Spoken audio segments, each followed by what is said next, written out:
Amangal municipality పట్టణంలో శాంతినగర్ కాలనీలో స్వతంత్రం వచ్చి 80 ఏళ్ళు దాటినాక కూడా మురికి కాలువలు రోడ్డు మీద పోతున్నాయి. సీసీ రోడ్లు లేవు. ఈగలు దోమలు ఆ కాలువలన్నీ నిండిపోయి పిల్లలు బ్రతుకులు ఆగమైపోతున్నాయి. ఆ తల్లులకు ముసలులకు రోగాలు వచ్చి జ్వరాలు వచ్చి చచ్చిపోతున్న పరిస్థితి ఏ ప్రభుత్వాలు పట్టించుకోలే. ఈ మున్సిపాలిటీ అధికారాన్ని అనుభవించిన మున్సిపాలిటీ పట్టించుకోలే, ఈ రాష్ట్ర ప్రభుత్వం పట్టించుకోలే.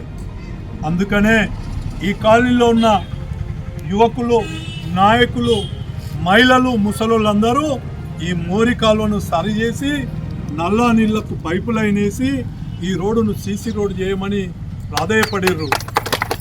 దాంట్లో భాగంగా ఈరోజు నాడు నా యొక్క ఉప్పల చారిటబుల్ ట్రస్ట్ ద్వారా ఈ సీసీ రోడ్డు నిర్మాణం, ఈ అండర్ గ్రౌండ్ డ్రైనేజ్ నిర్మాణం, వాటర్ లైన్ నిర్మాణం రేపటి నుండే ఆ కాలనీ వాసులే నిర్ణయం చేసుకునే విధంగా సమకూర్చడం జరిగింది.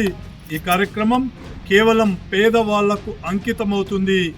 ఈ రాష్ట్ర ప్రభుత్వం అభద్రత భావాన్ని, ఈ రాష్ట్ర ప్రభుత్వం చేస్తున్న అవినీతిని, ఈ రాష్ట్ర ప్రభుత్వం అధికారాన్ని గాలి కొదిలేసిందనే నిదర్శనాన్ని ఈ బీజేపీ మున్సిపాలిటీలో అధికారాన్ని తొక్కేసిందనే దానికి నిదర్శనం ఈ శాంతినగర్ కాలనీలోని ఈ ముసలోళ్ళు బ్రతుకుతున్న ఈ గల్లీ.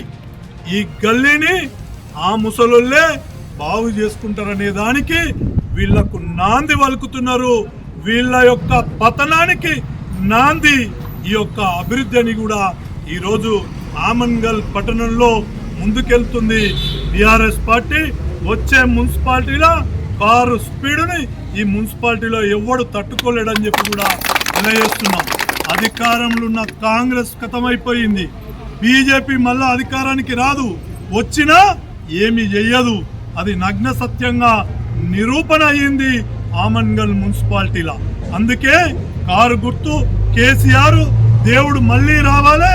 కేసీఆర్ లాంటి దేవుడు మళ్ళీ ఈ ప్రాంతంలో అధికారానికి రావాలి. ఈ తెలంగాణ గడ్డను కేసీఆర్ ఏలాలని గ్రామీణ ప్రాంతాలలో ఉన్న అందరూ కోరుకుంటున్న తరుణం ఆసన్నమయ్యింది ఈరోజు.